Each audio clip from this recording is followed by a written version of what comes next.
सीधे आपको ले चलते मध्य प्रदेश के इंदौर में, जहां राहुल गांधी इंतखाबी जलसे से खिताब कर रही हैं। जो सदस्यता है उसे रद्द कर दी, खत्म कर दी। आप सोचिए, अदानी जी की रक्षा करने के लिए एकदम मेरी लोकसभा की जो सदस्यता थी उसको कैंसिल कर दिया। मुझे कोई फर्क नहीं पड़ता, करिए जितना करना है, मैं सच्चाई बोलता हूं। और देश के सामने एक सच्चाई अदानी जी हैं। पोर्ट्स देख लीजिए, एयरपोर्ट्स देख लीजिए, इंफ्रास्ट्रक्चर देख लीजिए, धान के साइलोज देख लीजिए, हर जगह आपको अदानी जी दिखाई देंगे। अदानी जी किसानों के जेब में से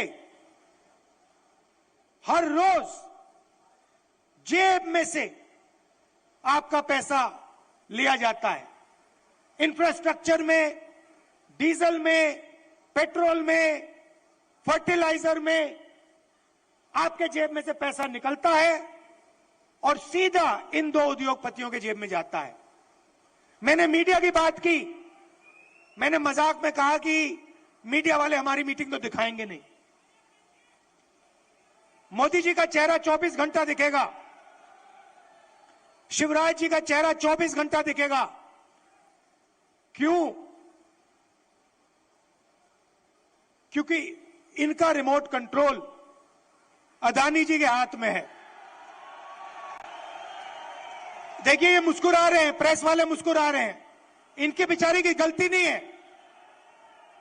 ये रिपोर्टर है, इनकी गलती नहीं है, ये सच्चाई जानते हैं। रिमोट कंट्रोल पीछे से कंट्रोल दबता है। एक और सच्चाई है, और वो सच्चाई शायद अदानी जी से भी बड़ी सच्चाई है। कुछ दिन पहले बीजेपी ने महिला आरक्षण की बात की। महिला आरक्षण में हमने एक सवाल उठाया, कांग्रेस पार्टी ने उठाया, बीजेपी ने कोई जवाब नहीं दिया। हमने दो चीजें कही। हमने पहले कहा, देखिए, ये महिला आरक्षण जो आप कर रहे हो ये अच्छा है, इसको करना चाहिए, मगर इसमें आपने दो छोटी सी लाइनें लिख रखी हैं। सबसे पहले इन लाइनों को आप मिटाइए। लाइन क्या थी? एक लाइन थी कि महिला आरक्षण से पहले सर्वे करने की जरूरत है, और दूसरी लाइन, महिला आरक्षण करने से पहले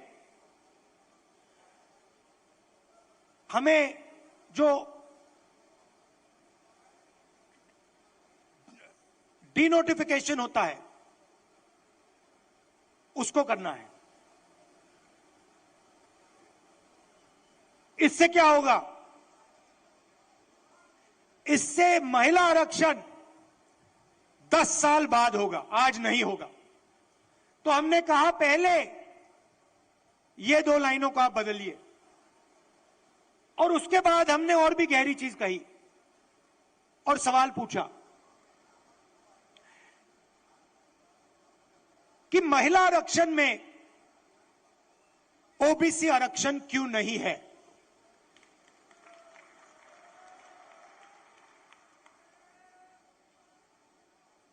ओबीसी आरक्षण महिला आरक्षण में आपने क्यों नहीं दिया? नरेंद्र मोदी जी, आप कहते हैं कि आप ओबीसी के लिए काम करते हैं, आप ओबीसी के नेता हैं,